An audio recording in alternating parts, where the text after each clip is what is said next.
Do you remember him, Your Grace? Ser Arlan of Pennytree.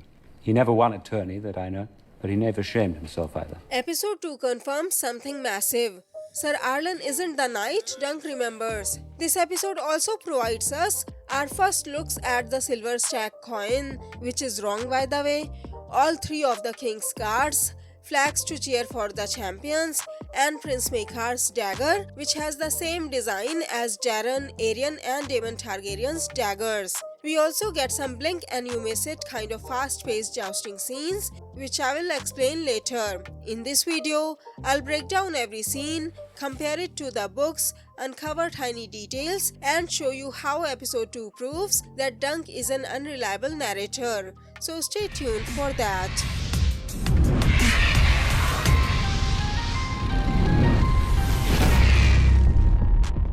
Greetings, Throne Watchers. Episode 2 is both the most faithful adaptation we have ever seen in Westeros, yet has a lot of changes. When we read the Hedge Knight, we see the world entirely through Dunk's eyes. But in the show, we are finally seeing what Dunk missed, and that changes everything we know about Ser Arlan. Let's dive in. Scene. In my episode 1 breakdown video, I pointed out that several key moments from the books were missing. Dunk and Ser Arlan traveling to Ashford, Ser Arlan singing off to Gull Town about kissing a fair maid in Ashford, getting caught in the rain, falling ill and eventually dying. This episode not only fills in those gaps, but also does something far more interesting. Very early on, the show makes it clear that what Dunk remembers and what actually happened don't line up. In Dunk's memory, Ser Arlan dies after catching a chill in the rain, but in the flashbacks, we see something different.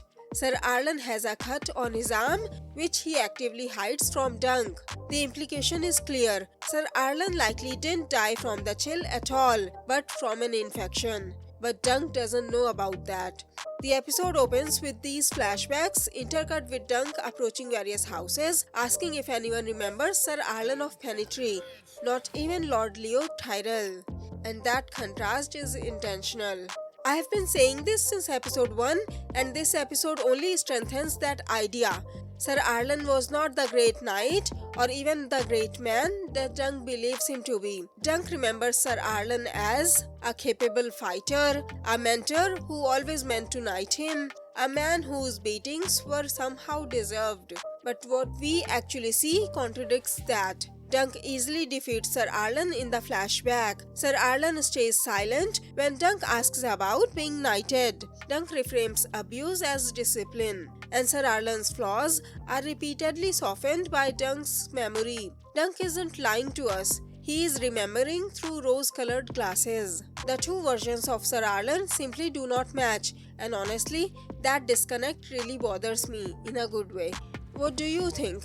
Is the show being unfair to Ser Arlan, or are we finally seeing the truth Dunk refused to face? One detail I absolutely loved was the mention of Roger of Pennytree, aka Ser Arlan's nephew, who died at the Battle of the Redgrass Field fighting for House Hayford during the first Blackfire Rebellion. I really hope we get a flashback of the Redgrass Field, especially the three-eyed raven, aka Brynden Rivers, who killed Daemon Blackfire and his sons. I also wanna see Prince Baelor and Prince Maekar winning the battle at the end. Anyway, it's after Roger's death that Ser Arlan takes Dunk in, a quiet but powerful bit of character context. Maybe he felt lonely, or he just wanted someone to tend to him? Or do you think he really wanted to help Dunk? Egg, meanwhile, sees what this constant retelling is doing to Dunk. He tells him it's undignified, that reliving Ser Arlan's death over and over again is painful and unnecessary, and I love this moment. Egg has come to care deeply for Dunk in a very short time, and Dunk clearly cares for Egg too, gently scolding him for being too brazen for his own good. That emotional bond is growing fast and it feels earned. Finally, a small personal note. I really missed Ramin Djawadi here. I would love to hear how he would have composed Off to Gull Town. He has composed all the other Game of Thrones songs so far. Book to show changes. As we discussed earlier, In the books, Ser Arlan dies from getting wet and catching a chill, but on the show, he might have died from an infection he got from the wound on his arm. Despite changing how he died, the show still remains faithful to the books. In the books, Dunk only asks Sir Manfred to vouch for him before giving up, but on the show, he goes from one lord to another, asking if they remembered Ser Arlan. It feels like book Dunk has more pride than the show Dunk. Also, Dunk leaves Egg behind when he goes to Ashford for the first time, so the whole scene with Egg talking Dunk up doesn't exist in the books.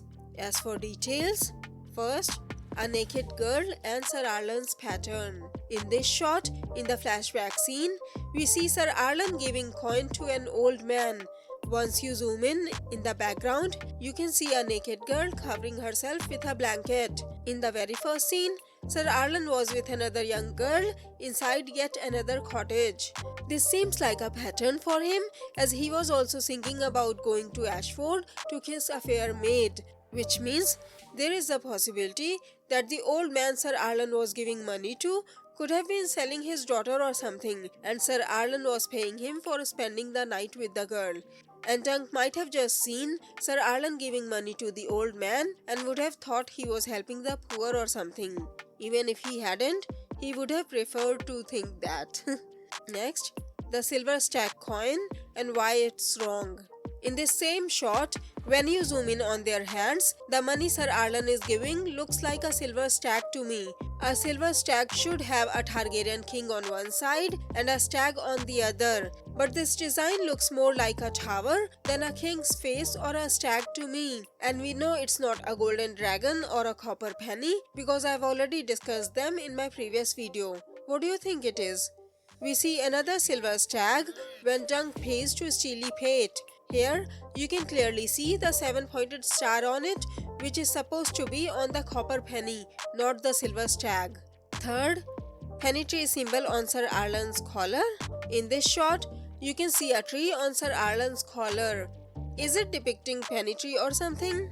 What do you think?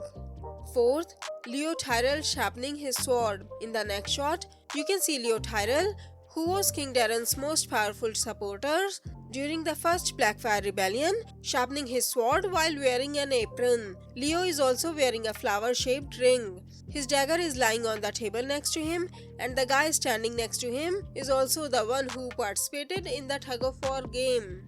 Next scene, the Targaryens arrive at Ashford.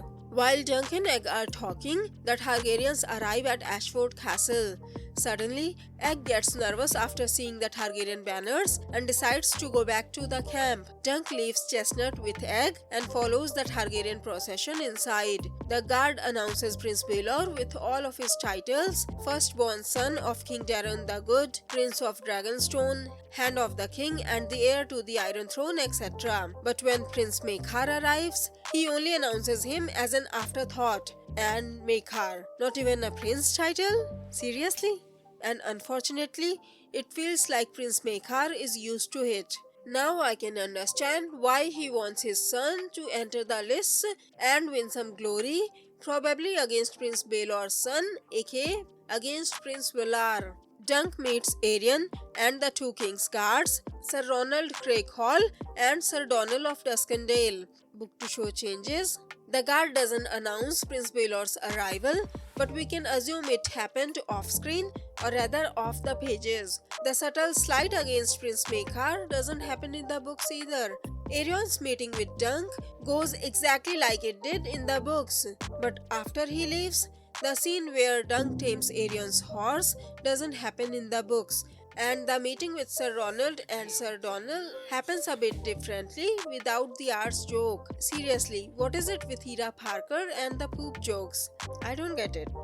In the books, both Sir Ronald and Sir Donald of Duskendale, who had red hair and beard in the books by the way, are much more respectful and nice in the books. But on the show, at least Sir Ronald looks like a jerk. They also didn't make a comment on Aerion's personality, calling him the pretty one in the books. The show also added the foreshadowing that even a crabber's son can become a knight of the Kingsguard, which means any commoner can become a Kingsguard as well. You can also see where Dunk will end up in the future by watching Game of Thrones, because Prince Joffrey Baratheon already spoiled it when he read a line from the White Book. Details: in this shot, we see two Ashford men blaring the horns on top of the gate to announce the arrival of House Targaryen. In the next shot, Tanselle's pavilion is located right in front of that gate. Thanks to the pavilion being so huge, it's easier to tell the layout of the meadow. In the next shot, you can see Tanselle's pavilion behind the trees and the front torch, which means Dunk has crossed the bridge now. You can see the whole path from the bridge to the Ashford Castle in the next couple of shots. Then we see the Targaryen men-at-arms cross the bridge in this shot. Then the Targaryen men move towards the Ashford Castle, and in this shot, you can see that the Baratheon pavilion is on their way. Based on the previous videos, that should mean that the tourney ground is to their right. And in this shot, you can see their path to the Ashford Castle more clearly. In the next shot, you can see the Ashford banners hanging everywhere. We see the people hanging these banners when Dunk goes to meet Plummer. In my A Night of the Seven Kingdoms episode 1 breakdown video, I said they were hanging banners because it was the morning, but after watching this scene, I realized that they were probably hanging banners, washing clothes, bringing firewood, etc. to prepare for the arrival of House Targaryen.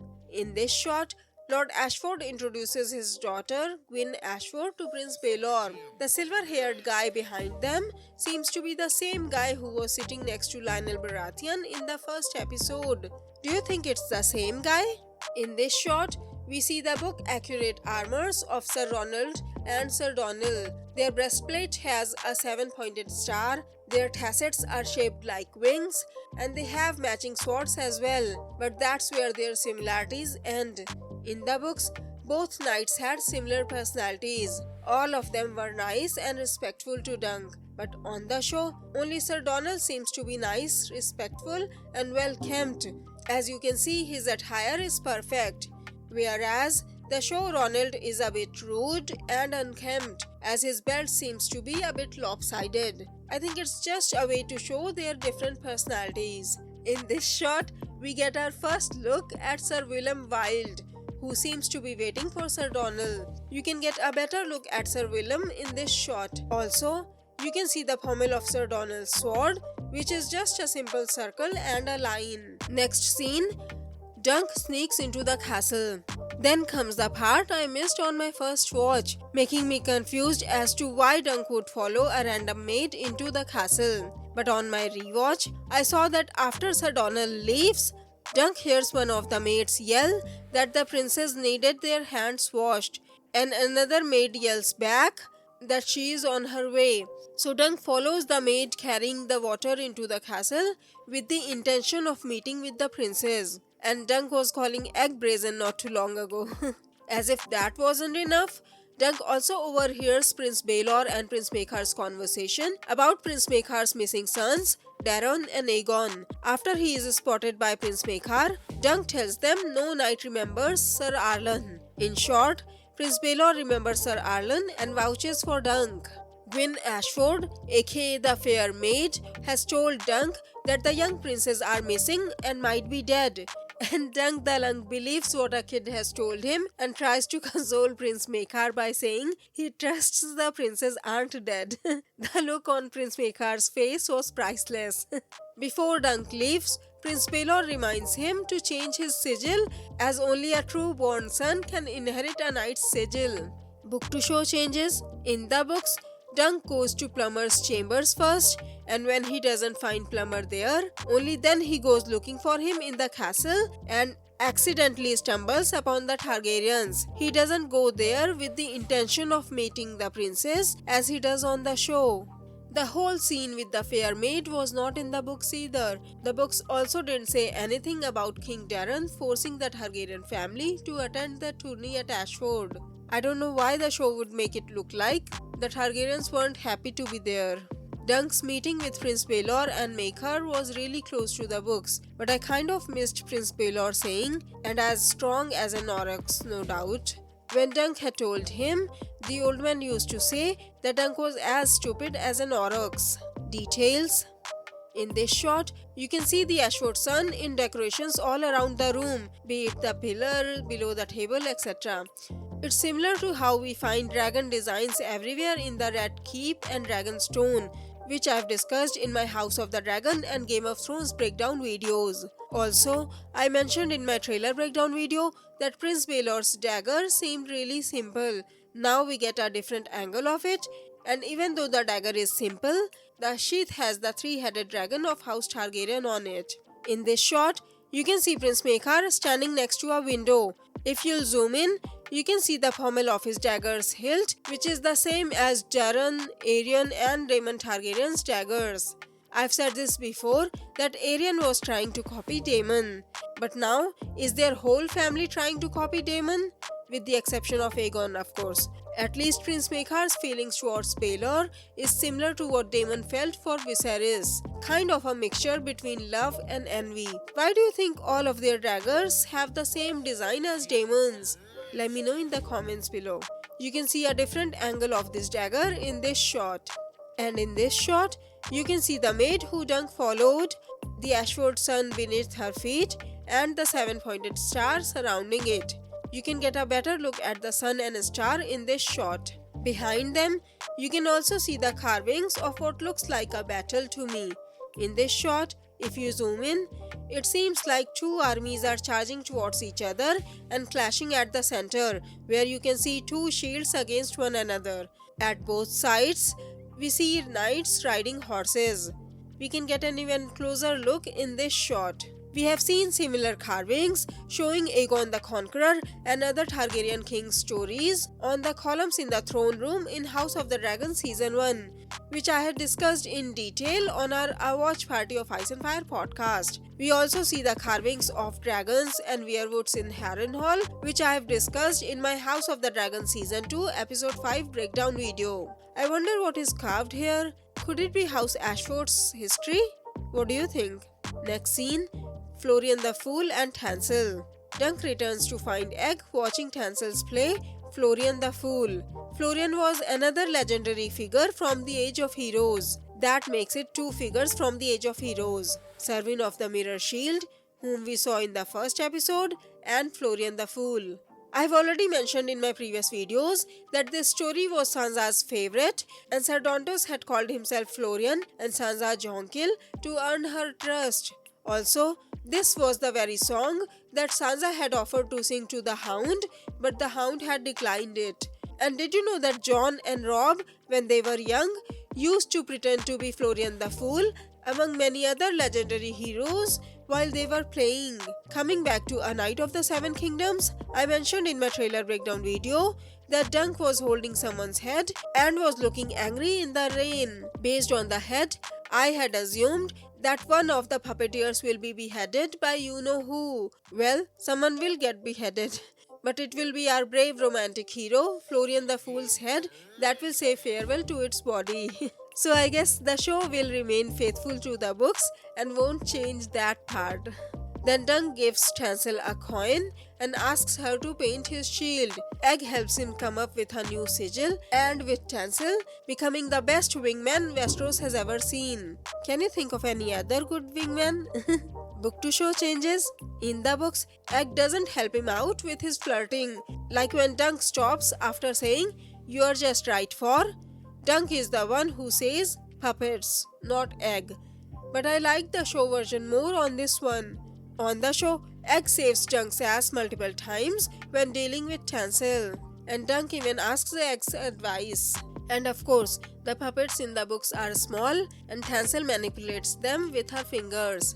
Details. In this shot, you can see the red and blue plumes on Florian's helm. In my trailer breakdown video, I had mentioned that Dunk was holding a severed head and had assumed that someone will get killed because it had seemed like a rod was sticking out of his head and blood or brains was hanging from it. But after watching this episode, it turns out Dunk will be holding Florian's head in his hands. Well, less competition, right?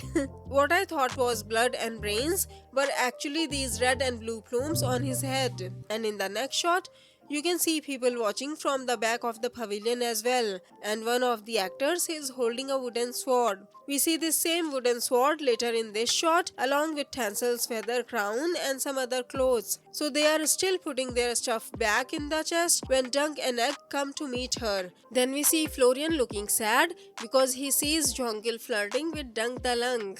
Next scene, Dunk and Egg's conversation. Dunk and Egg are having a drink while Dunk asks Egg how did he do with Tanselle, and Egg is having a hard time deciding how to answer that. The contrast between Ser Arlan and Dunk is shown here. In the previous episode, when Dunk had asked Ser Arlan if he could be a knight one day as Ser Arlan is, Ser Arlan had remained silent. But when Dunk's squire, aka Egg, asks Dunk if he can be a knight someday, Dunk's response is immediate, without a moment's pause. This shows that Ser Arlan had no intention of making Dunk a knight, whereas Dunk is a kind and honorable man trying to live up to a man who wasn't as good as he believed. As for Egg, you can tell he is conscious of his height. He talks about being small for his age, which means he might have been mocked in the past for being small and was probably told he would never make a knight because he is small. That's probably why he started doubting himself and asked Dunk if he can ever become a knight. Dunk gives Egg his best motivational speech by saying, "Everyone's always told me I was stupid." That's it. End of the lesson. It's really cute to see Dunk trying to make Egg feel better, but also completely sucking at it. By the way, people say Dunk is stupid.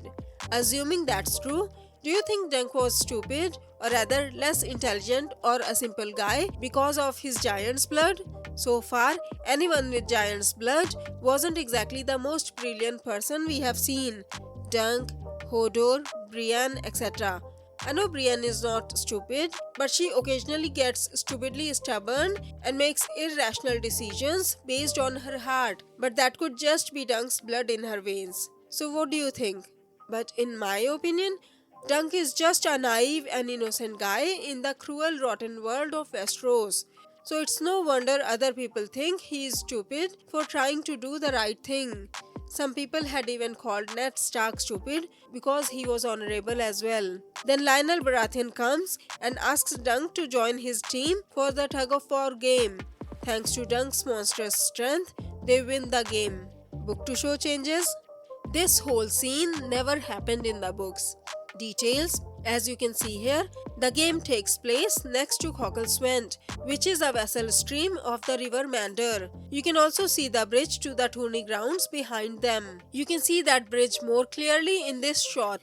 You can also see the same cup I had mentioned in my previous videos. This is the cup in which Egg finds a bug in his cider in the evening. So they eat and drink from the same feasting tent every time. Then we see the same old guy from House Tyrell who was standing next to Leo Tyrell in the beginning of this episode. He is either a kin or someone working for House Tyrell. What do you think? Then we see another House Tyrell knight. So the other team is mostly made up of Tyrell men-at-arms, while Lionel's team is made up of Ashford men-at-arms and some random people like Dunk and Egg. In this shot, did you notice Egg hanging from the rope so his feet won't touch the ground and their team won't lose? But isn't this cheating? You can see Egg's feet have crossed these poles, which I assume is the center line. But the Ashford flag is almost to the Tyrell's side. What do you think? And in this shot, you can see the Ashford flag has crossed the central line, along with someone from the Tyrell's side, and Lionel's side wins the game. Next scene: armor, coin and sacrifice.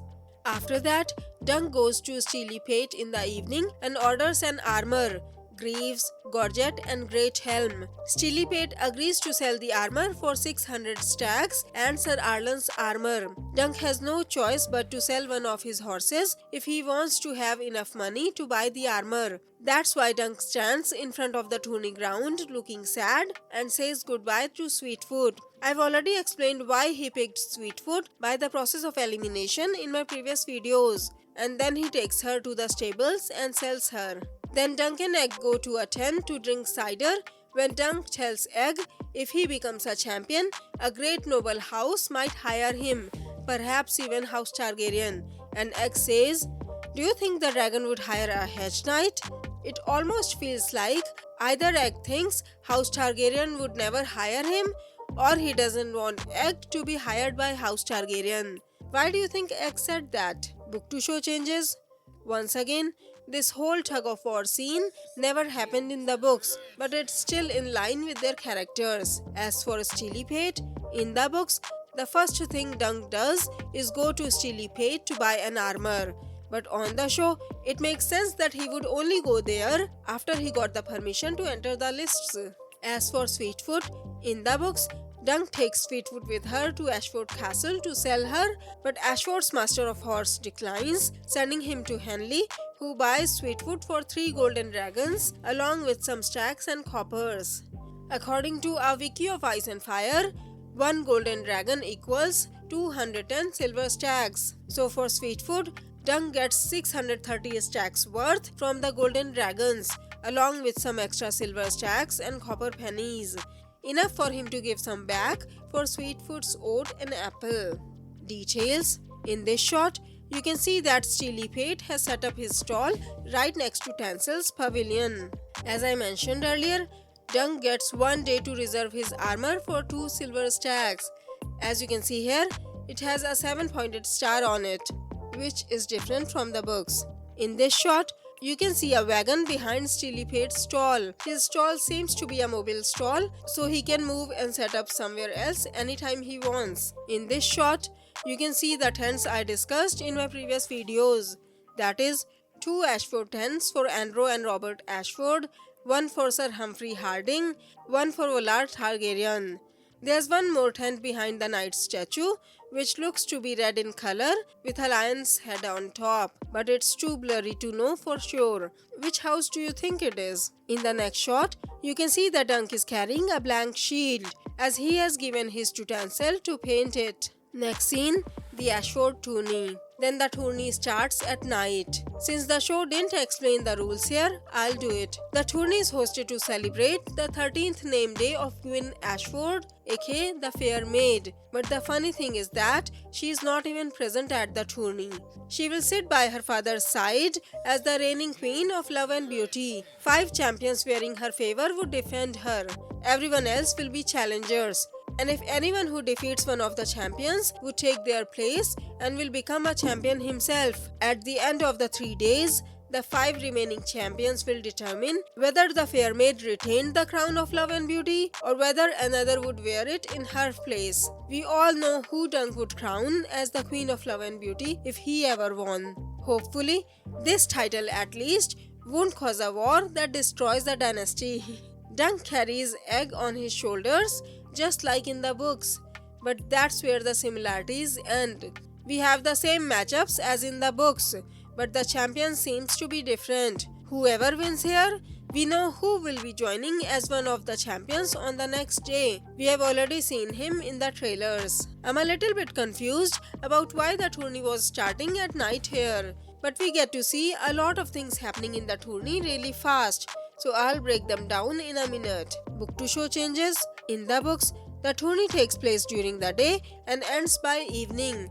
It doesn't even go until the night because people won't be able to see in the dark. Why do you think the show made this change?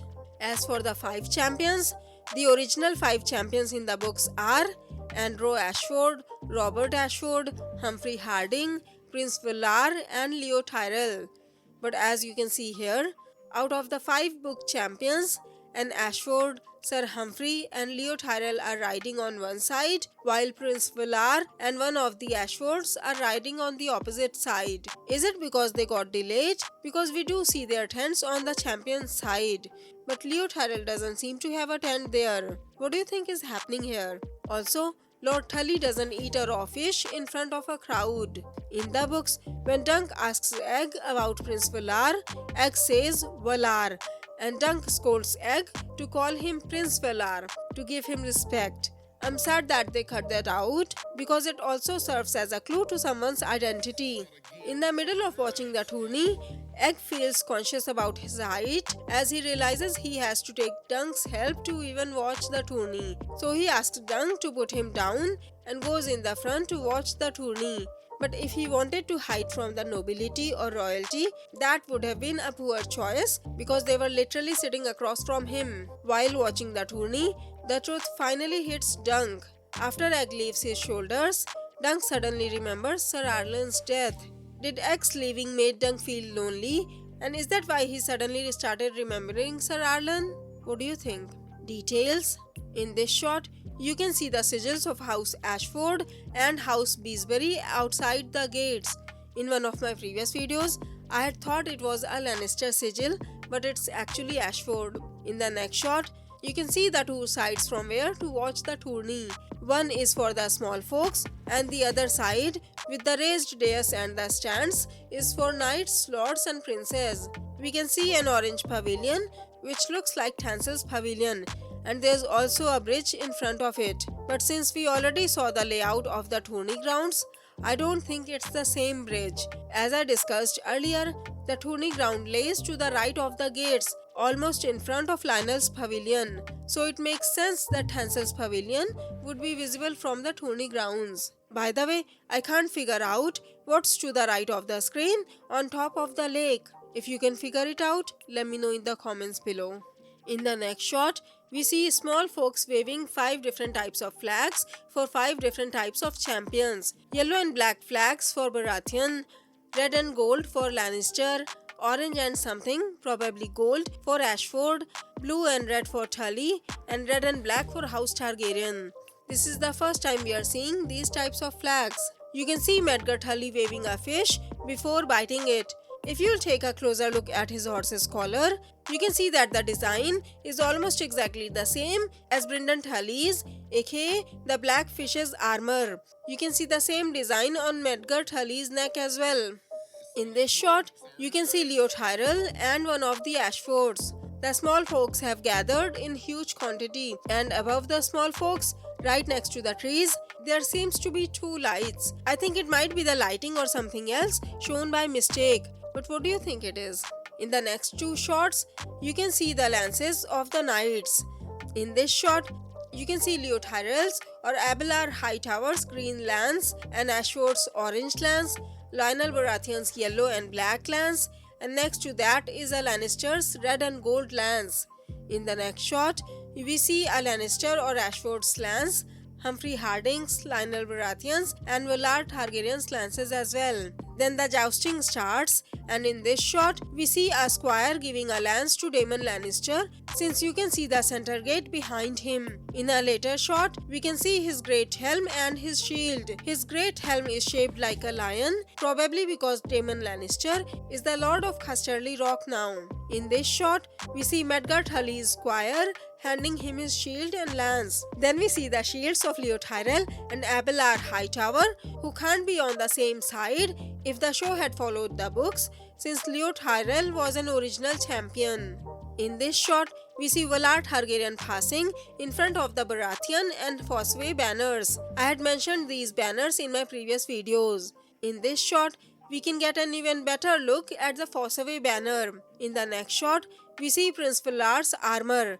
As I mentioned in my trailer breakdown video, we will see Prince Baelor wearing the same armor sometime later. You can get a better look at this armor in this shot. And here, we see his shield as well. Next we see the saddle cloth of Leo Tyrell's horse. I know it's supposed to be golden roses, but is it just me, or does it look more like the Targaryen dragon to you as well? Then we see the 5 champions or 5 challengers in one row. They are standing in this order: and Ashford, Valarr Targaryen, Daemon Lannister, Maekar Tully, and according to the books, the last one should be Tybolt Lannister.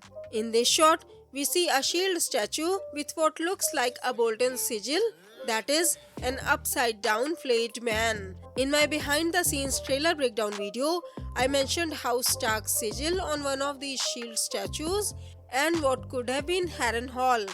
In the next shot, we see the 5 challengers facing the 5 champions. The matchups are, assuming they are following the books, Robert Ashford vs Lionel Baratheon, Valarr Targaryen vs Abelar Hightower, Daemon Targaryen vs Leo Tyrell, Maekar Tully vs Humphrey Harding, and Tybolt Lannister vs Andrew Ashford. In the next shot, after probably a round, we see Leo Tyrell throwing his broken lance to one squire and taking a new lance from another one. In the next shot, you can see Sir Humphrey and Sir Andrew switching their lances as well. You can see Lionel Baratheon, Leo Tyrell and Andrew Ashford switching their lances and turning around for the next round. In the background, you can also see Lionel Baratheon's pavilion, which we saw in the layout images. By the way, do you remember how I wondered in my trailer breakdown video about why Lionel Baratheon would keep a sword with a flower pattern on the pommel instead of his usual antlers? It just occurred to me now, after seeing Leo Tyrell, that whoever loses has to give up his arms and armor to the victor, right? So what if Lionel Baratheon defeats one of the Tyrells and wins their sword and horse? What do you think? In this shot, Abelard Hightower is charging to meet Prince Valarr with Lionel Baratheon and Leo Tyrell in his surrounding lanes. Leo Tyrell's great helm has some weird seashell-shaped design on the top, making it easier to spot him. And in this shot, we see Prince Valarr charging towards Sir Abelard Hightower as well. In the next shot, we see them coming closer, and in the next one, Prince Valarr strikes Sir Abelard's shield, making Sir Abelard fall. Sir Abelard falls down in Leo Tyrell's lane. As you can see in this shot, Leo Tyrell is charging to meet Daemon Lannister while Sir Abelard Hightower is on the ground. In this shot, Daemon Lannister strikes Leo Tyrell's shield, and in the next one, we see Leo Tyrell falling to the ground and Abelard Hightower moving out of the way while a shield is still lying on the ground. As you can see here, Leo Tyrell has fallen into Medgar Tully's lane. We also see the matchup of Medgar Tully and Humphrey Harding. Now, Leo Tyrell is the one who is in Medgar Tully's way, but in this shot, it seems like Medgar Tully would fall when Sir Humphrey would strike his shield, and in the next shot, you can see that his horse will keep running riderless, while Leo Tyrell is planning to climb it. And in this shot, you can see Leo Tyrell also picking up a shield off the ground. And we can see which shield it is in the next shot. At first, I thought it was a Lannister sigil, but after rewatching this scene, it's actually Sir Humphrey's shield. It seems like as long as you have a shield and a horse, by the time you reach at the end of the lane, you can clear the round, unless it's not allowed. What do you think? In this shot, we see two matchups at once, Andrew Ashford versus Tybolt Lannister and Medgar Tully versus Sir Humphrey Harding. Either it's from the earlier rounds or they have another round when Duncan is remembering Ser Arlan. Next scene, the truth about Ser Arlan. While watching the tourney, Duncan suddenly remembers Ser Arlan's death and becomes sad. Back at their camp, Egg pretends to defeat the Blackfire bastards. Very clever, by the way. I was sure Duncan really believed Ser Arlan was a great man and didn't see his flaws. But after watching this scene, I realized that Duncan was well aware of his flaws but chose to ignore them. It turns out the realization sunk in when he was watching the tourney. Duncan has realized Ser Arlan was not a great knight because he died on the side of a road. And Duncan finally speaks out loud all of his flaws. But Ser Arlan was still a father figure to him, and he still puts himself down by saying, if Ser Arlan couldn't win in 60 years, what chance do I have? When he mentions how, despite his years of service, not a single High Lord remembered him, he starts to get angry. That's when he says he is Ser Arlan's legacy and wants to show everyone who forgot about Ser Arlan what his squire can do. And the episode ends up with his determination to win the tourney. Book to show changes. In the books, Duncan almost blindly believes that Ser Arlan is a good man. I'm not sure if he is even aware of Ser Arlan's flaws, at least until Prince Baelor tells him it was only 4 lances, not 7, and that tales grow in the telling. Also, Egg never pretends to beat the Blackfire bastards in the books. Details. In this shot, you can see Dunk cutting what looks like beef jerky with a knife and eating it. In my promo photos breakdown video, I had thought he was eating an apple, and thought there was only a handkerchief on the ground with an apple in it. Episode 2 isn't just about a tournament, it's about a man realizing that the knight who raised him was not as great a knight as he believed him to be. I'll post my A Knight of the Seven Kingdoms episode 3 live stream at 11:30 PM EST after episode 3 airs. If you like this video, please hit the like button below, share the video and subscribe to my channel. Have a great day. Bye bye. 7 blessings to you.